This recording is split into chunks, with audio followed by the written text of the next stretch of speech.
Hello everyone. Uh, yeah, good evening. Welcome to today's session. Hope I'm audible, right? And today's session would be on the previous year question papers, Public Administration 2019. Right. So we'll be starting with basically part A, uh, paper one, part A. Right. It mostly covers your the theories and the theoretical aspects of public administration. Right. Uh, so hi. Uh, So I'm audible, I think, properly, right? So we can start today. Today it's all the more informal, right? So uh, I hope all of you have raised a lot of doubts and queries. I have been following the questions on the Telegram, right? Mm. But we may consider that first. We'll try to finish off our today's agenda, right? And that is mostly related to our question paper, right? So I will be starting with questions. I'll speak the questions, right? Later on, if possible, we'll upload that also. Right, so it is 2019 mains paper, and okay, Saturya, I'm audible properly. Uh, Fine. So we'll start with the first question, right? Mostly we'll try to cover section A today. So first question, as you know, the section A uh, of paper one, right? Mostly, right, is the voice still cracking? Right? Yeah, is it clear or need to make some amendments? Fine. Yeah, Ritesh, am I audible properly?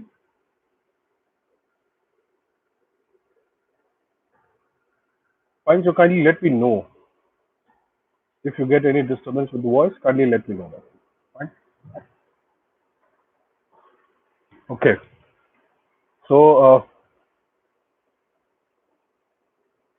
right. Okay. Fine. So let us start with the first question, section A.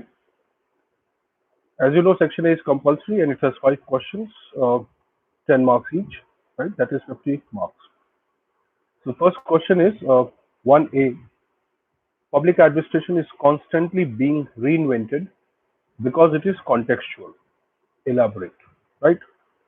Now, this question obviously talks about the changing nature of public administration as a subject, right? Not necessarily as a practice. Obviously, practice is changing as per the mandates of different societies. So, how we are going to deal with this question? So, first of all, let us understand that there's a very famous definition of Waldo, which says that uh, one-line definition of public administration is more of a mental paralysis than enlightenment, right? Or Frederick Mosher, who says that it's better not to define public administration. So why they are obviously using this phrases, right? Or Waldo talks about the heterodoxy of public administration, elephantology of public administration, right? These terms somewhere indicate that these scholars have tried to mm, understand the nature and scope of public administration more in a broader context. So starting from Wilson, if we try to interpret this question, so starting from Wilson, if we take and the concept of dichotomy and then Taylor parallelly to Wilson. So Taylor was more concerned with the industrial management aspect, and his context was mostly the industrial revolution. So even though Taylor was a visionary, right, his ideas mostly were concerned about the technical and the mechanical work which was performed in the industrial lower levels of the industry, and he felt that from by understanding or developing principles for these, it would be easy for us, or it would be um, you know uh, it would be possible for us to implement these principles to increase the productivity. Right, so Taylor's vision was broad, no doubt, but his techniques or his principles were mostly confined to industrial management. Now, let us take from there, and even parallelly, when we say Wilson, so Wilson was also mostly concerned about the dichotomy perspective that administration is mostly concerned with the implementation of law, right, and the exercise of authority. If you remember Wilson's statement, it is getting harder to run a constitution than to make one, or every detailed and systematic execution of law is the domain of public administration, right? So if you see these definitions, it makes it very clear that it started with a very narrow or a conservative perspective of giving a disciplinary identity to public administration, mostly related to management and the techniques of management. One part of that obviously was sourced from the industrial management, and the other was definitely sourced through Wilson and Goodnow and other scholars, right, through the administrative or political administration. Fine. So from here, the journey of combat starts, right? And because it is 10-mark question, we cannot go much in detail. So we can start from here. That this from the narrow perspective, right, from a conservative way, from a traditional perspective, the administration related to the management of affairs of the government, or for that matter, industry. So here the specific focus was that administration is purely an implementation-based activity as well as system, right? But now as we move forward and we see that as the context of industrial revolution also changes, undergoes constant reform, now scholars like Payol and Weber comes into being. Now they give a managerial view to the public administration, right?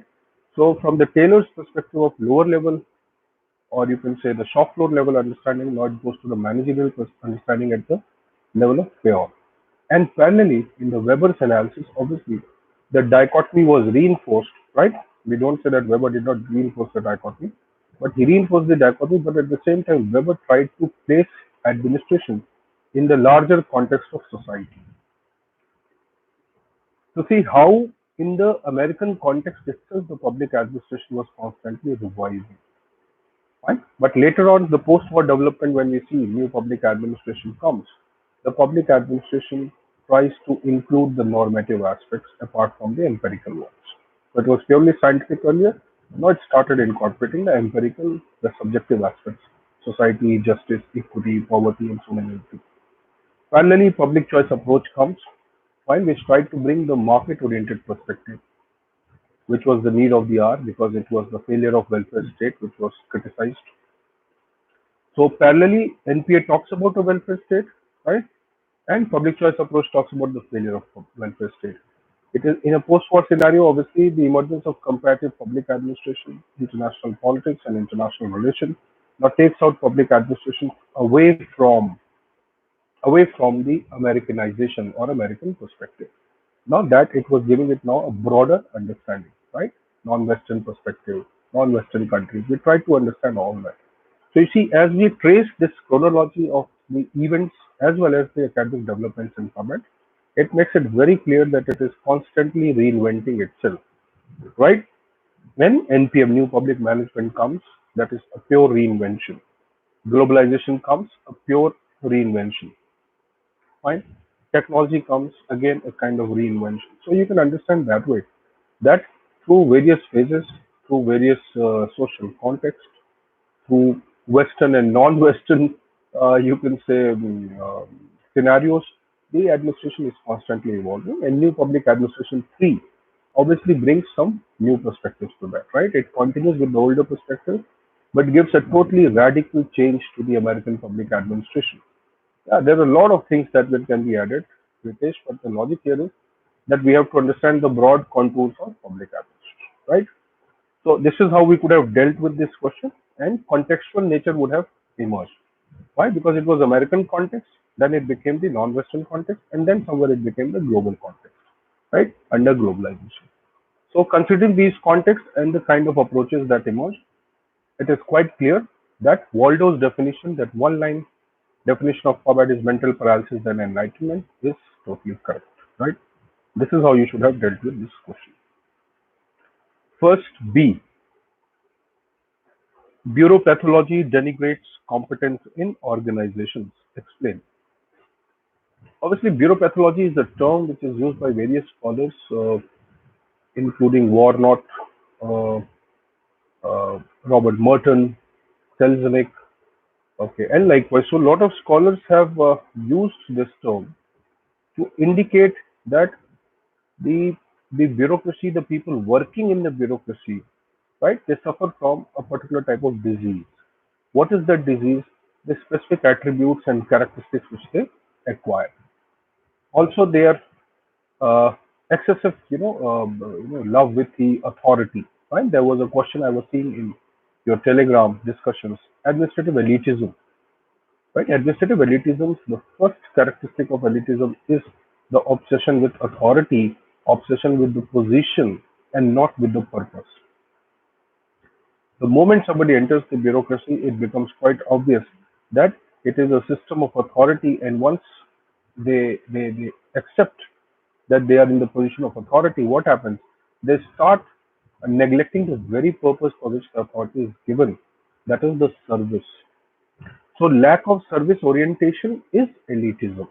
Right? So, bureaupathology or elitism is one of the aspects of bureaupathology.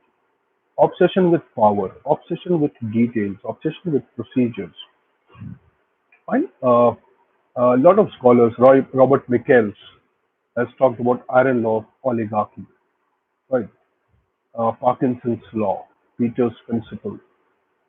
Then your John Dewey, the critical theorist Habermas, crisis of legitimacy, right? So a lot of developments in public administration have highlighted this, right? That public administration or the system, the purpose for which it was created, it actually, overcomes or overrides that purpose itself. And sometimes it becomes so powerful that it has been compared to a monster, Frankenstein, eating its own creator. Right. So that is the idea of bureaupathology. So bureaupathology will make an administrator look that he is working, or he will seem to be busy, but actually without business. So that is the idea. So how competence suffers? Yes, because the bureaupathology results in excessive centralization of power, obsession of power, administrative egoism. मैं ही सब कुछ हूँ. I am the God, right? I will do anything. I am the most rational being. I can, whatever I do is in the public interest. So rather than actually knowing what is public interest, they believe that they are serving the public interest. So see high-handedness, right? And kind of, superior subordinate relationship that develops, hierarchy is so rigid. There are numerous examples to indicate it, right? Recently, the incident in Himachal yesterday, I think, or day before yesterday, right? The security of Gadkari and Chief Minister, right? So the SP there, the district SP had a fight with the ASP of the security head of the Chief Minister, right? Almost physical assault on each other. So somewhere, yes, yeah, trained incompetence, you can say, right? Trained incompetence is again a feature of the bureaupathology that the more you become bureaucratic, right? Yes, the more you become bureaucratic, the more you are rewarded by the system. So it becomes so illogical that at one point we are criticizing and condemning them, and on the other side we are, that is what Peter's principle says, right? And on the other side we are trying to give them promotions and give them privileges. So the more incompetent you become, the higher positions you occupy, right? So managers rise to their level of incompetence. That is the statement given by Lawrence J. Peter. Fine. So if we obviously overcome this bureaupathology, competence will increase. So how we are going to overcome this now bureaupathology, that we have to just mention. So technology here, right? Ethical behavior here, training here, changes in the training curriculum, public participation is there, more accountability, external accountability will definitely improve all this. So you can put all this as the solutions for this neuropathology, right? So John Dewey, Warnock, Merton, right? A lot of people have brought this idea. Okay, if you remember, if you know, then Warren Bennis talks about temporary work systems, contractualism. New public management focuses on contractualism. Right? In Sweden, Switzerland, there is a scenario of contractual civil services system. All this somewhere will, second ARC talks about a similar idea, right? So all these systems somewhere will definitely help in the elimination of bureaucracy, right? Okay. C, first C. If there is if there is ever to be a science of public administration, it must derive from an understanding of man's behavior. And simple question, it simply talks about that, okay, how, without understanding the behavioral aspect, because the behavioral aspect is what? It gives, or it talks about distinctions, it talks about differences, right? It talks about the dissimilarities that emerge. So we cannot confine everything to a box. We cannot confine everything into a structure. Right? So technically the uh, mm, administrative or man's behavior basically indicate that how these deviations have to be understood. And unless we include this normative aspect, right, subjective aspect, the emotions, the deviations, conflicts, the sentiments, right, or you can say those aspects which basically define the values of society and democracy. So if that is not included into the study of administration, right, the study of administration itself would be meaningless.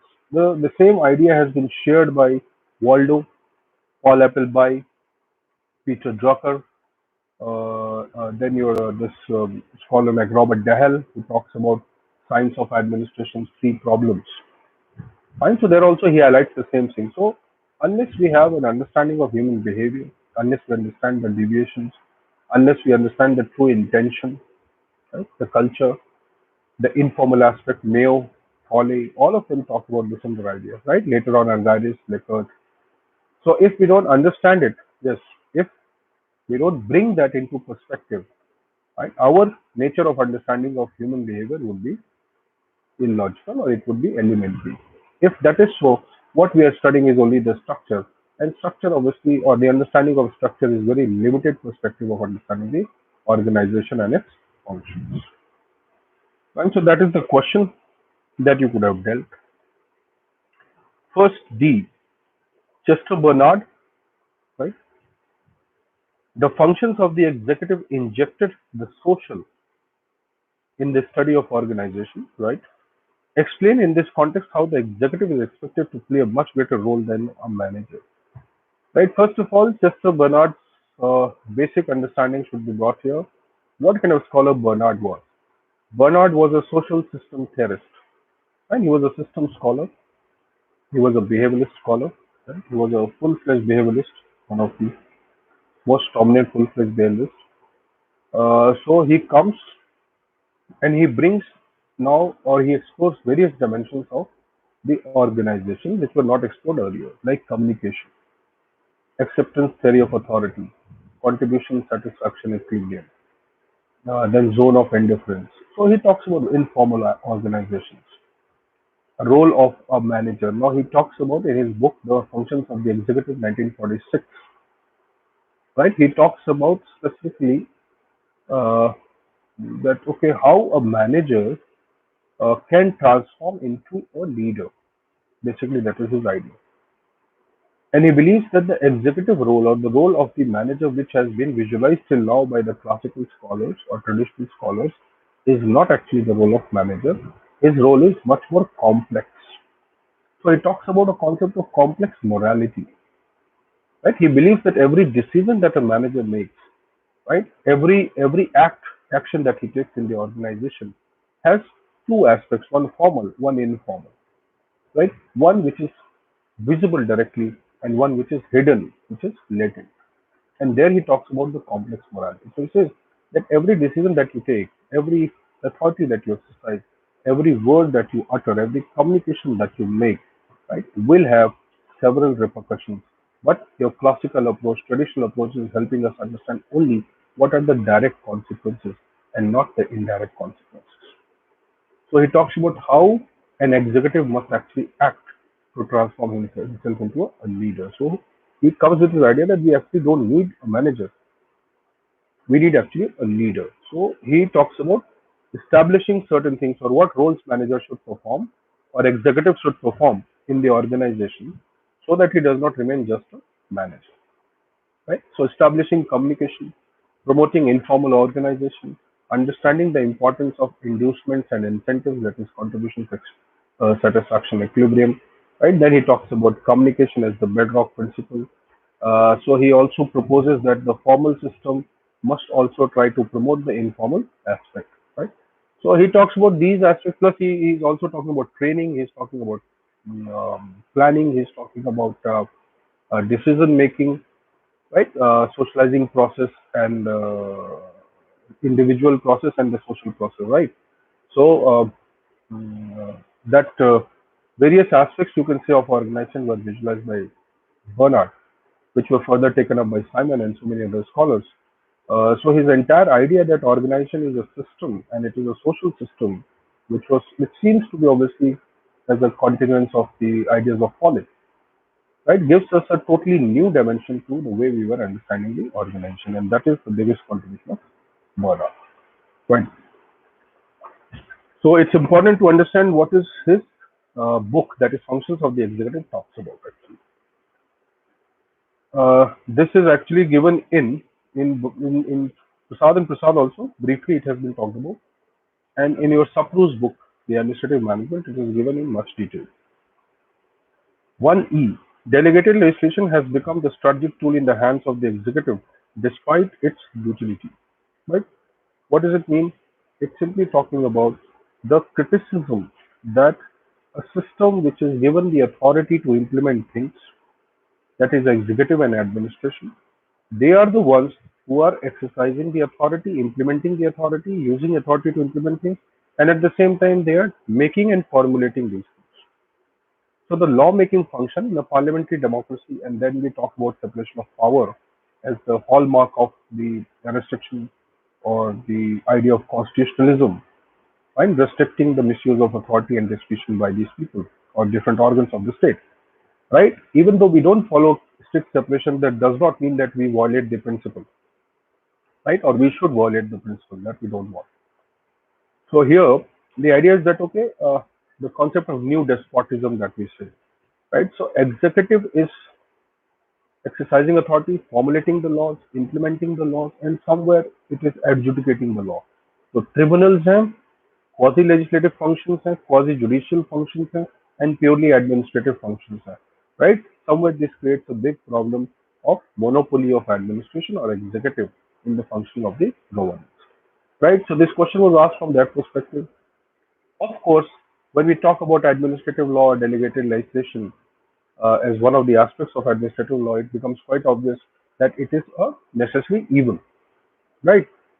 We cannot undermine the importance of the administrative law.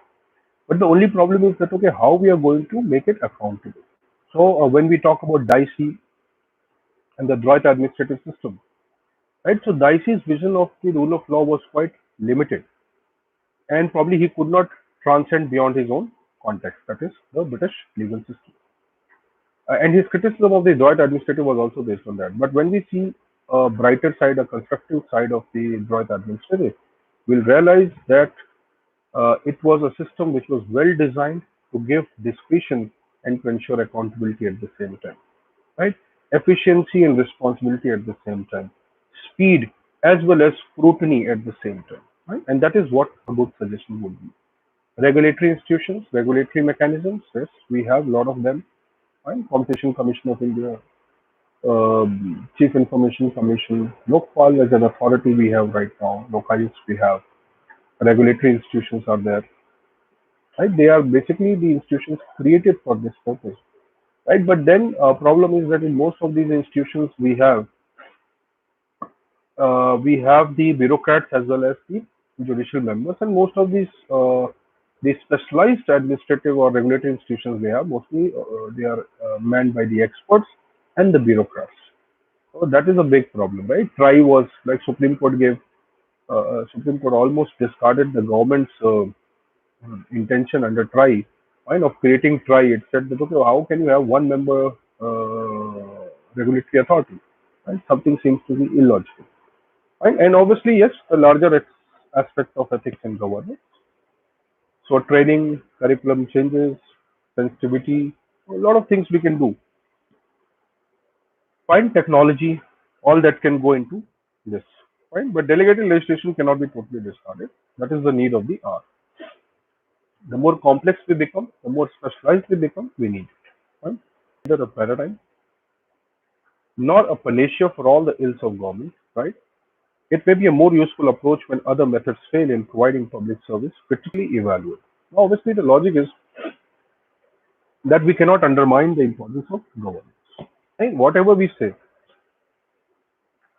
we cannot. So, when we have to critically evaluate, what do we mean? We mean that, okay, yes, this statement is given. Now, what are the most important aspects which would emerge or arise from this statement?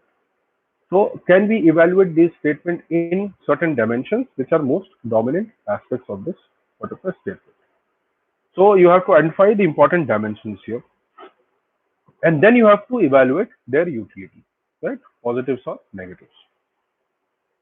So, we first of all, we may accept or we may not accept, yes. So, governance is neither a paradigm, critically evaluate, no. We have to accept that governance is the paradigm of this era, of this contemporary context. We cannot deny that, right? Even Nicholas Henry's sixth paradigm talks about forward as governance. But why is he talking about this idea? Because today, when we talk about administration, today when we try to define public administration, there can be no other term which can define its length, breadth, scope, impact, nature. Right? There's no other term which can actually define it. You talk about decentralization, it is there in governance. Right? You talk about outsourcing, you talk about market mechanism, it is there in governance. You talk about public-private partnership, it is an aspect of governance. Right? So this question, if we want to actually start with the criticism, we can say that when we interpret governance or the term governance in narrow sense from the World Bank's perspective, from the multilateral institutions perspective, then yes, definitely that was neither a paradigm nor a panacea. But today, when we want to evaluate the governance from the third world perspective, right, from the perspective of what you can say the academic development in the era of, or in the sphere of understanding the role of public administration in society today, right? Post globalization, post human rights perspective, right? Post you can say this technological development, right? So if we talk from that perspective, definitely it would be illogical not to include governance as the primary definition of public administration.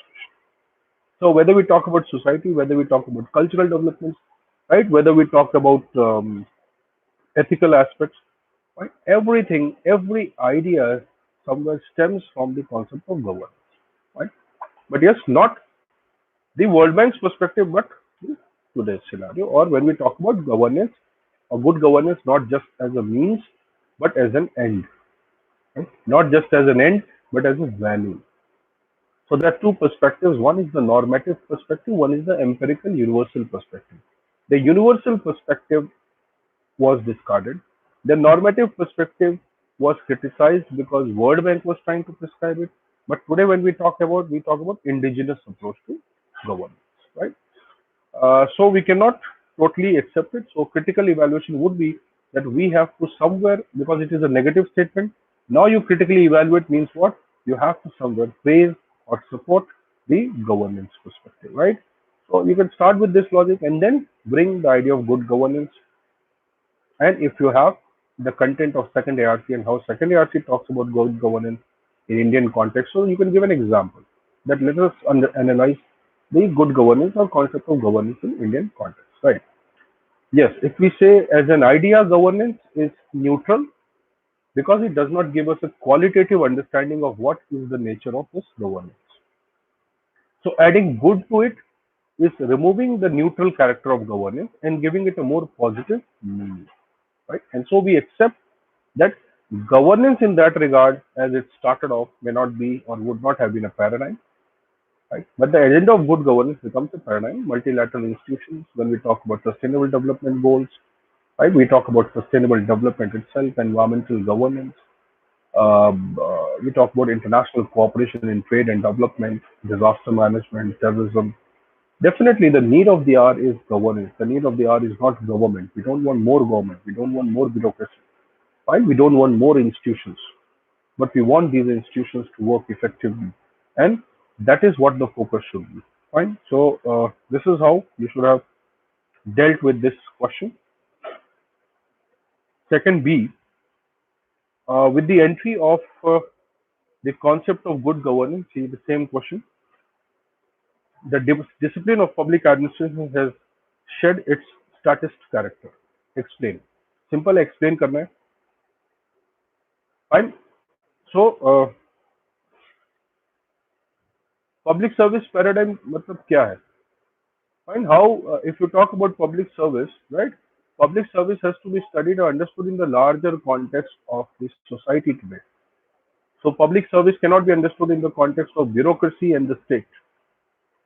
That is why for public service or service to become a paradigm, right? New public service, like it says, to become a paradigm, it is also very important to question the the existence of the bureaucracy in the state itself. So till the time the authority is not supposed or is not diluted, or authority's role in the society is not diluted, right? The paradigm of public service will not emerge. So talking about public service paradigm, first you have to break away the monopoly.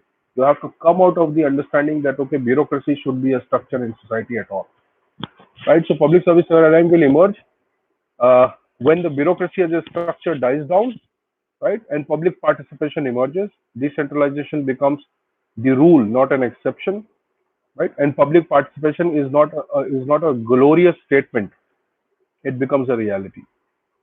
Right? So social media, technology, again, these are all the means. So for public service to emerge as a paradigm, there is first need to deconstruct the state as well as the bureaucracy. Right? And governance will definitely include the public service paradigm also.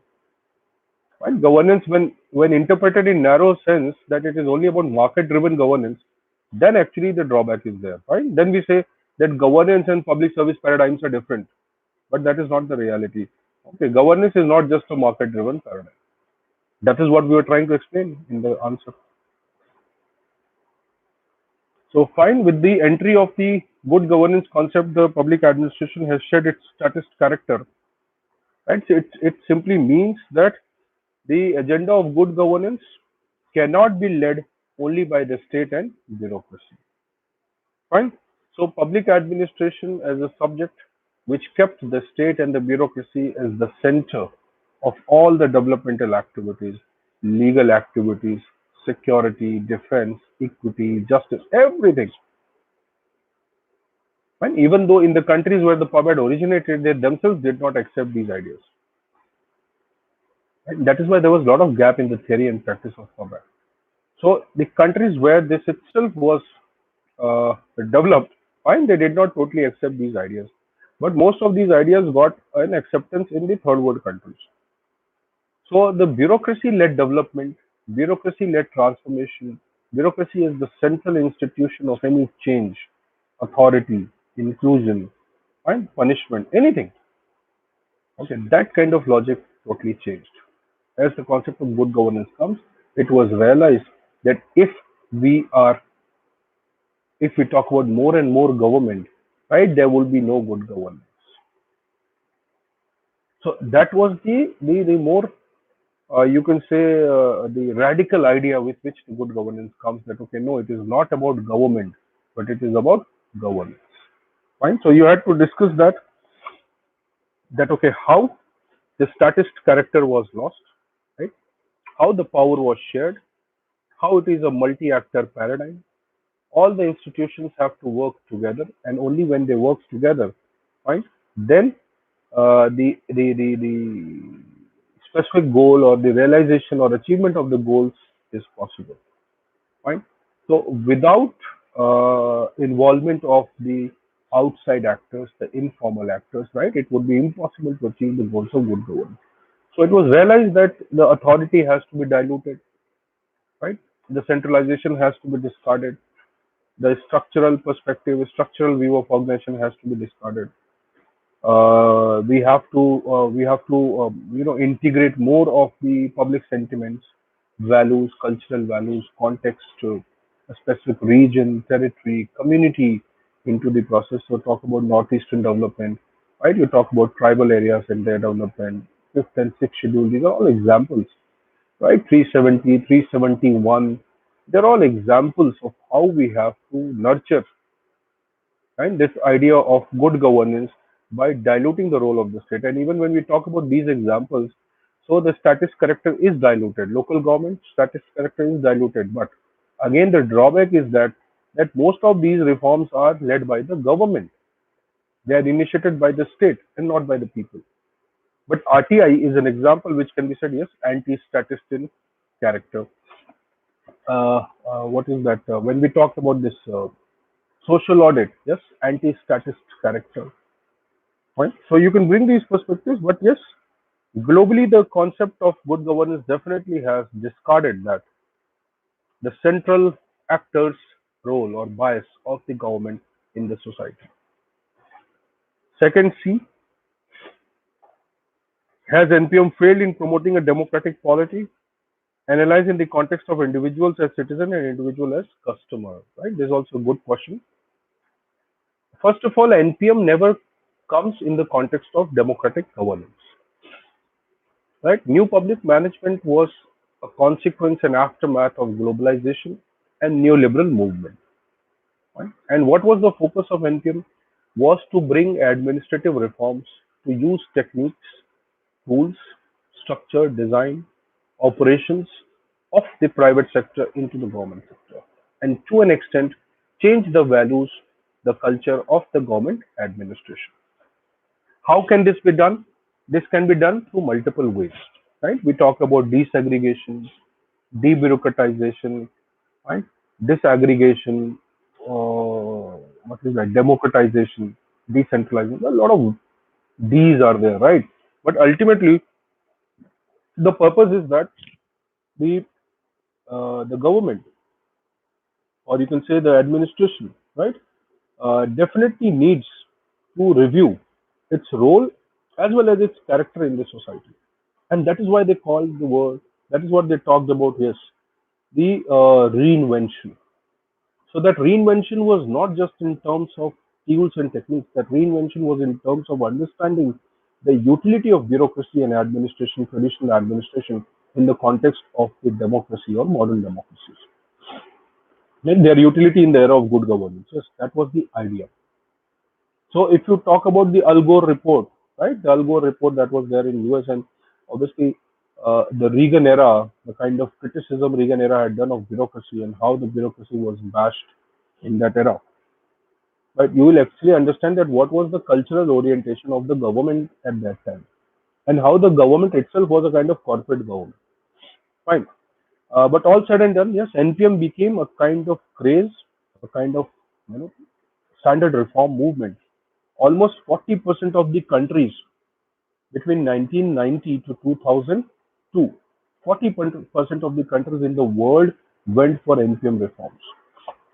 UK, USA, Canada, New Zealand, Brazil, Hong Kong, Singapore, Thailand, even to an extent India is going, still India is going through that reform.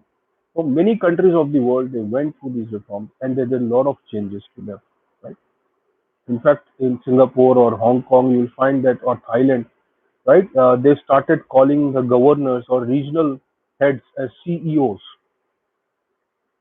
right? In USA, USA, they started this National Performance Review, a kind of model where more than 30,000 citizens. Yes, Expenditure Reforms Commission in India, right? So 30,000, more than 30,000, citizens were involved at various levels, right? Around 1.2 lakh government positions were eliminated. Right? Say what the model. Yes, these are all the consequences, but we are talking about the original transformation that took place initially. Fine. So yes, the financial reforms, incentive systems, accounting models, they all changed over a period of time, and this was, you can say, based on the assumption that yes, if there is something which can bring an alternative to public administration or traditional bureaucracy, okay, that is new public management model. So it was more out of frustration and lack of alternative to the bureaucracy. It was because of the entrenched nature of bureaucracy, that bureaucracy was, you can say, the veins and blood and the tissue of the governance system. and that is why scholars were actually trying to find out the alternatives to that, right?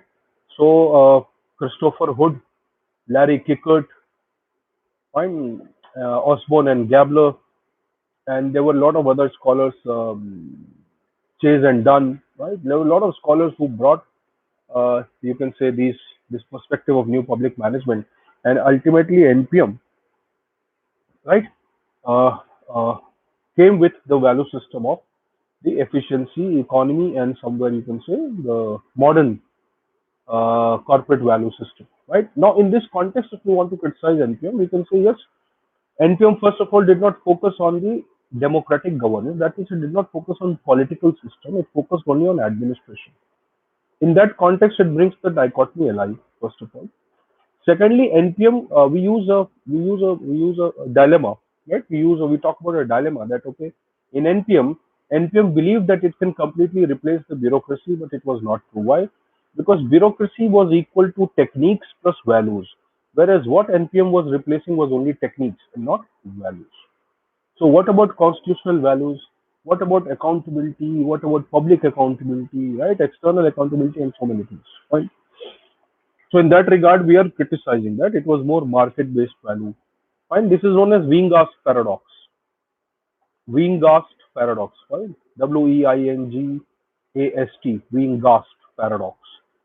That NPM cannot replace bureaucracy because bureaucracy is not just about techniques and tools and efficiency. Fine. It is much more than that. It has value. It has normative orientation. It has culture. It has history, right, and so many things. So it comes from this perspective, right? So in this context, now when we say individual as citizen and customer, it is quite obvious that, okay, individual as citizen was not satisfied. So there was a need to transform the individual as citizen to individual as customer. But individual as a customer definitely has to lose certain things and gain certain things. What customer gains? Customer gains is the control over the product and the service, right? So customer needs. No, no, we don't need stable bureaucracy to implement NPM. No, right? We need an adaptive bureaucracy. These are two different terms, right? Stable bureaucracy ज़्यादा powerful हो जाएगी, ठीक है Aditya? So we need you can say adaptive bureaucracy, a flexible bureaucracy. What Warren Bennis would have said, temporary work system, right? Or we talk about structural contingency theory. We need some core functions to perform, but at the same time, in the areas of performance of other functions, right, dynamic functions, we need to change constantly. That is structural contingency model, right? So, like we say, your vitals are important. So, if your vitals are good, you will be alive, right? So, same way, there are certain vitals of government. There are certain vitals of running the state. So, if they are there, it can run. So, the bureaucracy need not be visible in every sphere. It should be adaptive and not necessarily strong enough, right? So, we are talking about a bureaucracy which is adaptive and sensitive, but not necessarily very strong. Right? But we are not talking about weak bureaucracy. Right? We are saying that, okay, it should not be that strong that it cannot be changed. It should be changed. Right? So customers lose certain things and gain certain things. So customers can influence the service providers according to their needs.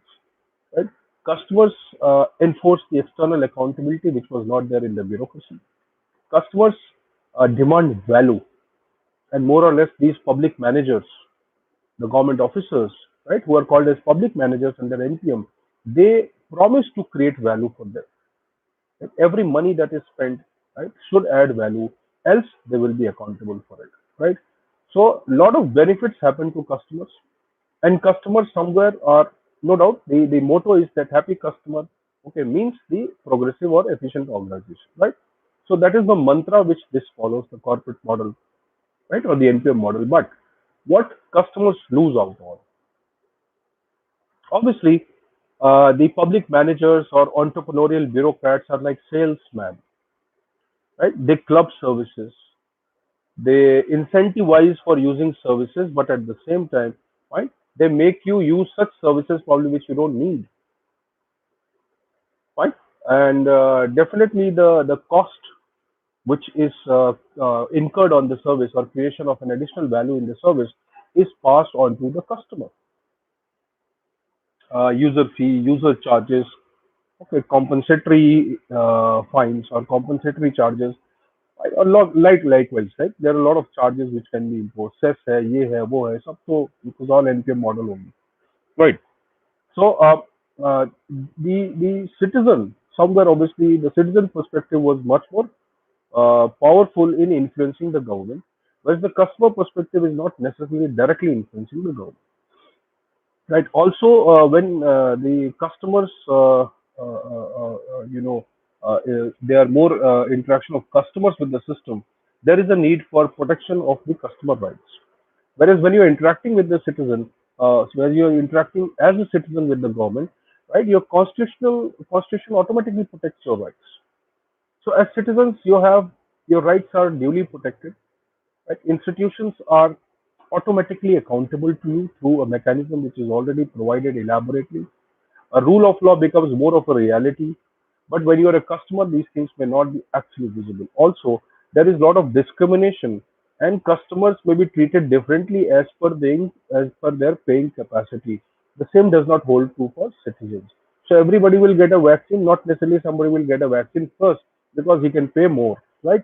So definitely we have to understand this in this broader perspective that okay, yes, as an individual, as a citizen and customer, like is like balancing these two together, right? It's like balancing, right? Yes, non-awareness here, right? Correct, correct. Right. But the problem is information, right? The citizens don't suffer that much from the information asymmetry as the customers, right? Because there are multiple service providers, and if you don't have information, proper information, you'll end up in buying wrong product and probably need to pay again and again for the service, right? The maintenance fee is also very high. But as a citizen, probably the awareness becomes the motto, right, or the responsibility of the government and its institutions. Now, NPM is not going to handle both of them, right? NPM is only providing you a framework for transforming the citizens into customers. But yes, but with accountability, but with customer participation, feedback systems, right? Use of technology, real-time monitoring. Okay, then it is possible that citizens and customers may coexist together. That is what government is doing. Right to Public Services Act, Right to Information Act, Right to Education Act, right? So right-based model. Citizen charter hai bhai Ritesh, but citizen charter has to be made into a legal document and not just a moral document, right? That is also very important. Then you have obviously, irrespective of the corporate governance or NPM model, okay, you still have judiciary playing a very active role. We have growth of tribunals, we have growth of regulatory institutions, ombudsman system. They all will help in integrating the twin roles of citizens as well as the customers, right? Fine. So today we'll take up only these. We have like 5 and 8 actually. 8 parts we have dealt, but questions are two, right? So we'll take these rest 3 questions. We'll continue it, right? And we'll finish it. So every time I'm there online, I will be informing you, let's say one day before, and we'll do it. So we'll first finish the paper one, and then we'll go on to paper two also. Fine. Meanwhile, if you have, you can just go through the question papers again, 2019, and meanwhile you have any other doubt arising out of what we have done, right? So we can take up in the next session, and you can just put those doubts in the, or you can just put the doubts when you like, right? That would be much better. Fine. So see you then. I hope today we tried to do some justice to our time, right? But yeah, I definitely missed your interaction, the two-way interaction, right? So next time probably we'll try to uh, solve the questions more easily, probably more swiftly, and I can have a two-way interaction with you, right? Because it's not just about the delivery of knowledge, fine. It is also about the delivery of the intent and the communications both together. Fine. ठीक है भैया Aditya. Okay, Priya Sharma. Fine. Satyendra. Ritesh.